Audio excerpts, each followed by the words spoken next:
The Return, Errol Spence Jr., The Truth, November 21st, it goes down. Danny Garcia is his dance mate.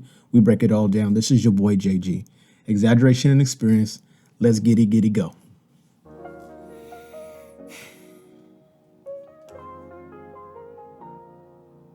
Like I said before, yo, this is your boy JG. Exaggeration and experience.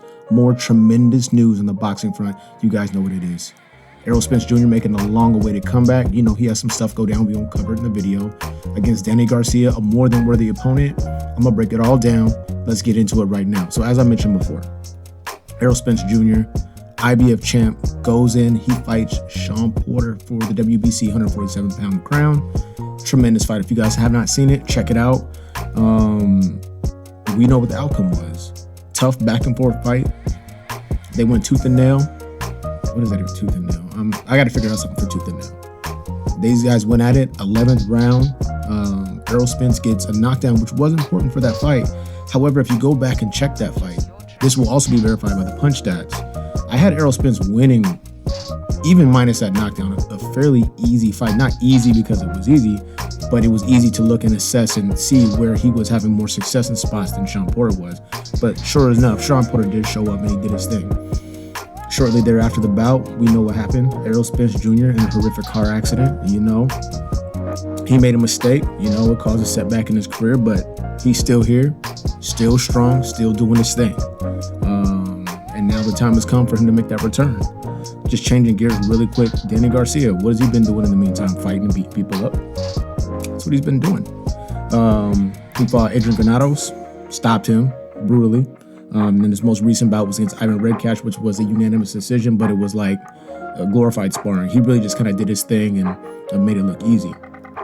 So now we have these combatants coming together. It's going to be, I think, the 10th title fight for Danny Garcia coming up against undefeated Errol Spence Jr., the unified IBF WBC welterweight champion of the world, 147 pounds.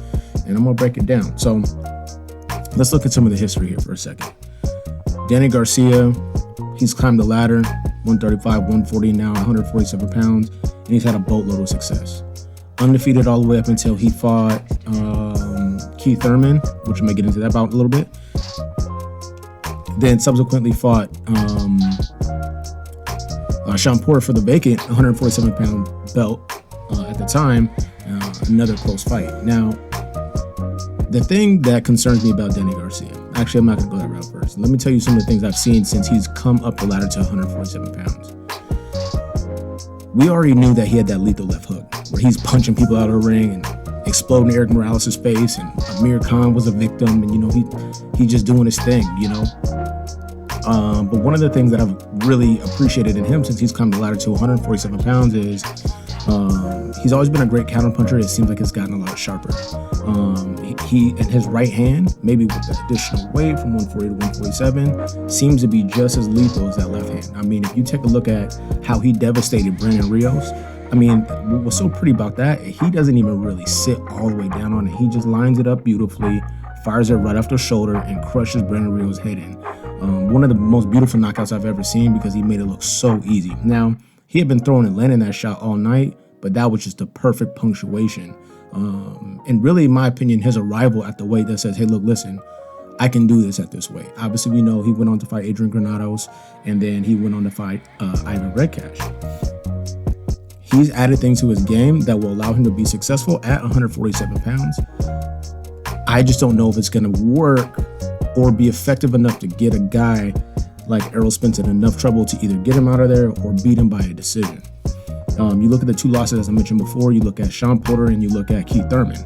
How did he lose to Keith Thurman? I think he fought and boxed well, but he's a counterpuncher by nature, and I don't think he was busy enough. And Keith Thurman was a little bigger and a little stronger. His punches hurt more on Garcia than Garcia's did on Thurman, and I just think that narrative carried out throughout the bout because he fought well. He didn't look like shit in there.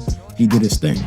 Now you move to when he fought Shawn Porter. That was a great fight, very, very close fight. Now, Shawn Porter got the decision, but I had Danny Garcia winning that fight. I really did, because I feel like his punches were sharper, cleaner, crispier. He had great counter punching. he looked like he was being more deliberate with his delivery and how he was executing within the bout. The only problem for Danny Garcia was he just was not busy enough. If you know anything about Shawn Porter, he's never stopping. If you're not knocking him out, which has never happened before, he's gonna keep coming. And I think that really was the difference in that fight between Shawn Porter and Danny Garcia, was the fact that Shawn Porter was just a busier fighter. But if you check that fight out again, if you guys have opportunity to do so, Danny Garcia has quality work in that bout. He does his thing. He really does his thing. So when I think about all those things, then I start thinking about, okay, well, you have the 2 losses. You have Keith Thurman. You have the Shawn Porter fight. Well, who is Errol Spence? Well, we just saw he beat Shawn Porter in his last time out. Keith Thurman, he'd been on the shelf for a minute, so that's not a common opponent. So who can we think about? Lamont Peterson. Now, when Lamont Peterson and Danny Garcia fought, I believe he's at 140 pounds, but Lamont has campaigned at 140, 147. Good friends with Errol Spence. What does Errol Spence do? He destroys Lamont Peterson. It was almost like sad. Like, you just send him away, He had one more fight after that. I forgot who it was, but he destroyed him too. Anyway, I digress.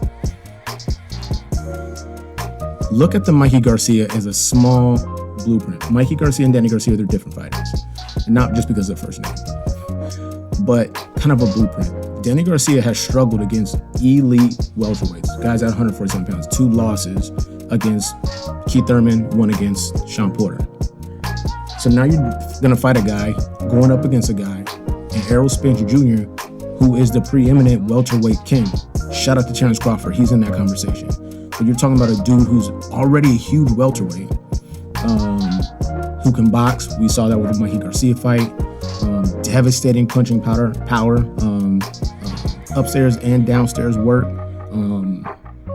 with purpose. We're not talking about, I'm setting stuff up. He really is trying to explode your liver inside of your body, blow up a spleen, something vicious and real nasty like that. He's really trying to put that work in on you. So how does Danny Garcia combat that? Long jab, size, weight, reach is probably going to be a strength advantage there.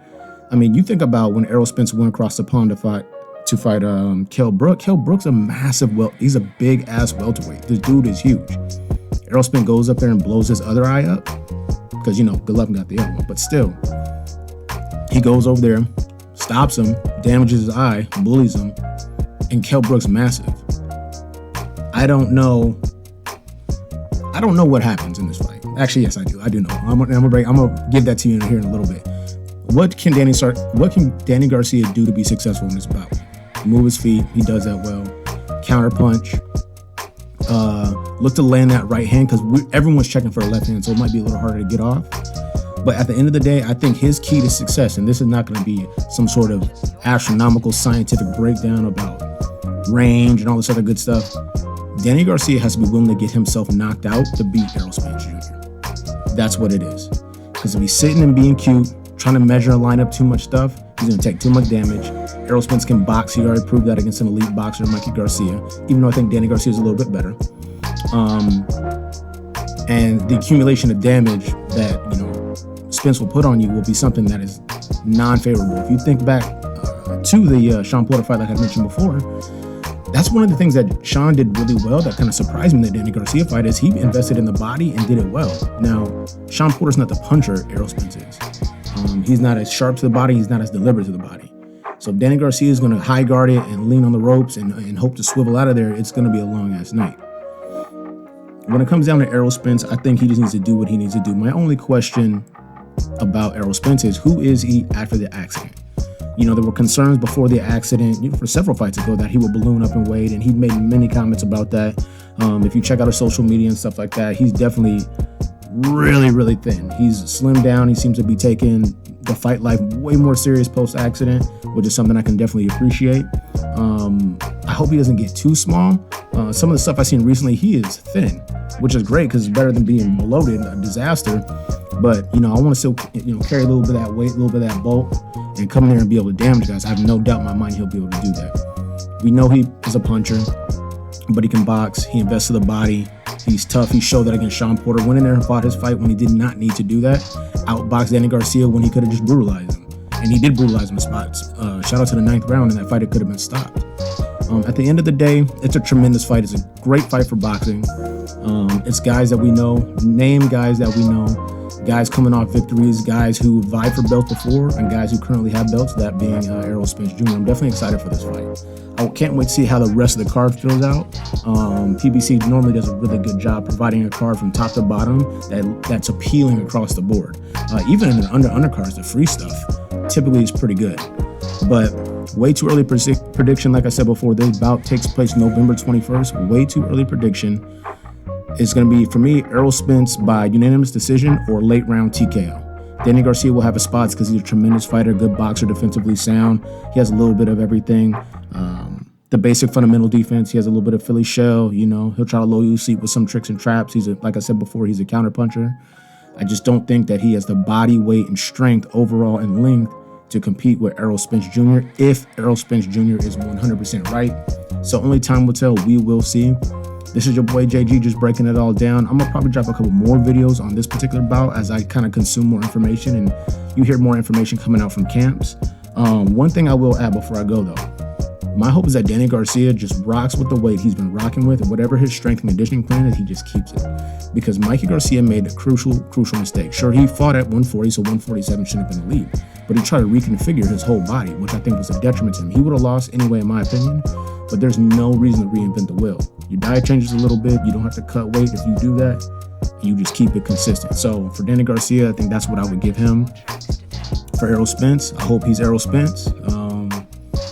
The accent is tough, but he sustained little to no injuries, some facial stuff, and that's about it. So we will see. Once again, this is your boy JG, Exaggeration and Experience. We're breaking it all down all the time. Please like, subscribe, bell icon for notification. Put the comments down below. We out.